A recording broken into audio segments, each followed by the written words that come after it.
Hi, I'm Dennis Prescott, and today we are making espresso coriander rubbed beef tenderloin.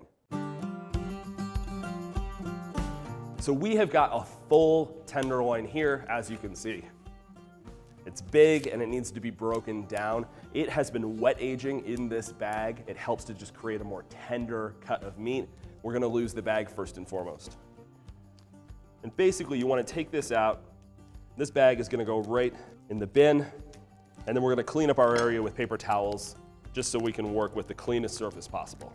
This is an expensive cut of meat, so you wanna prepare it properly. It takes a little time to break down, but because you put that money in, you wanna cook it right, you wanna do it justice. There's 3 pieces basically that we need to address on here. There's a chain on the back, the flap near the top, and then the tenderloin piece, the beautiful centerpiece itself. The first thing you want to do is get rid of any excess fat and get rid of the chain on the side, which is right here. You can see that I can almost just pull that off, and with a sharp knife, you're going to be able to trim that off the side. And that's what it looks like. So we're just going to set this off to the side. That is beautiful to use in a stock if you make beef stock. If you want that for excess fat for a dish that you're making, don't throw that away. There's a ton of uses for that. The next thing we want to do is get rid of any of this excess fat on here. And like I said, it does take a little extra time. Slow and steady wins the race, but we want this to taste absolutely outstanding. If you've had beef tenderloin at a fancy restaurant, maybe you've made it at home, you know that the best tenderloin is so incredibly tender. This fat on here is gonna work against us. It's not gonna make a beautifully tender beef tenderloin, so we wanna get rid of as much of that as possible before it goes on the grill. Most of our fat has been removed from this tenderloin. Really, the last thing left to do is remove the silverskin that's right here. It's a membrane, it's essentially inedible because it's not gonna break down at all. Very tough. If you've ever made ribs at home, you know you need to take the membrane off of that too. What we want to do with this tenderloin, as you can see, is it's different widths along the tenderloin itself, and we want it to cook evenly and properly. So we're going to wrap this, we're going to tie it off to make sure that every piece of the tenderloin is cooked through to a beautiful medium rare. So what we need to do is this end is our wide end with the flap right here. We're just going to tuck this end just like it's a tail underneath, creating an even roast. So grab kitchen twine. Really, we're just gonna cut off strips.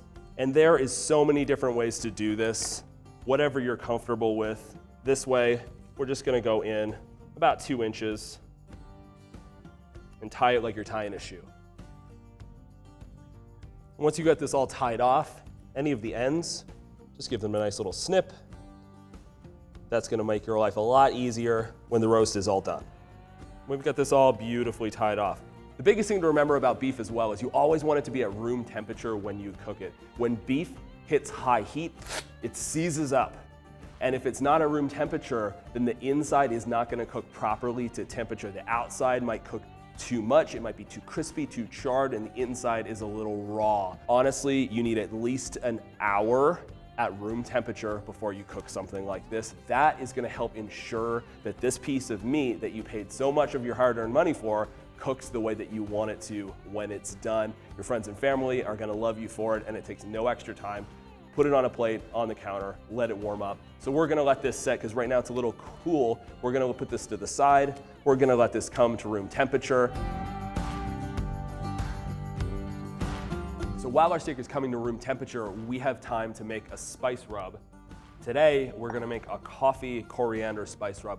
Coffee is a beautiful ingredient, and espresso, especially if you have access to it, is just out of sight. So in this bowl, we're gonna go in with some freshly ground espresso and beautifully fragrant spices like paprika, cayenne, coriander, cumin, little chili powder. And then we're gonna take a microplane zester and hit this with lemon zest, just for some freshness, extra fragrance. And the zest is really powerful and goes a long way, and you don't have to add any juice or moisture to this. Go in with a nice pinch of salt. Remember that you can't season the inside of a steak, so you need to season the outside properly. And cracked black pepper.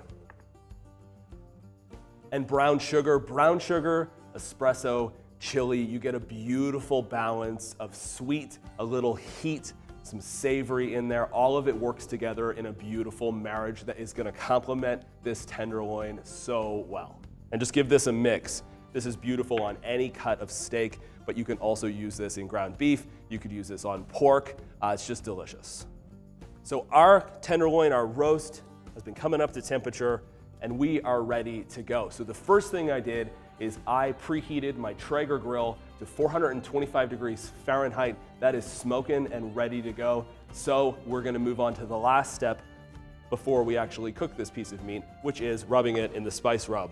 We're gonna hit it with a little bit of olive oil, not too much, just enough that it helps us coat this beautiful cut of meat entirely with our spice rub.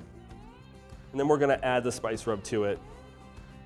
And using our hands, we're just gonna work it into the tenderloin, making sure that every single nook and cranny is covered.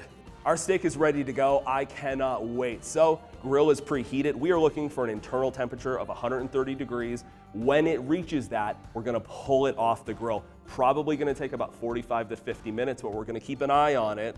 When it reaches that temperature, we know the cooking process is gonna continue because of the residual heat that's inside this roast.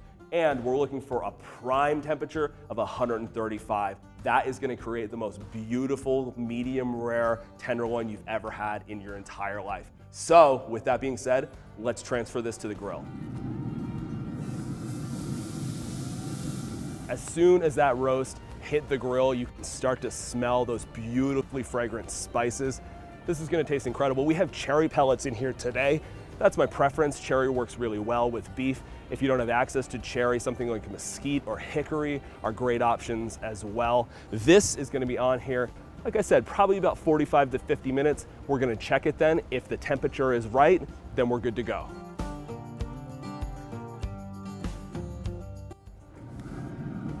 Our tenderloin is all ready to go. We already temped it. We're at 130. We know we're exactly where we want to be.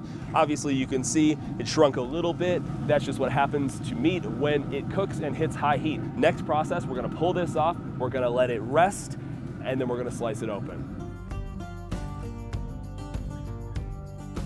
Our steak has been resting for about 10 minutes. Like I said, I'm gonna transfer it back to this cutting board.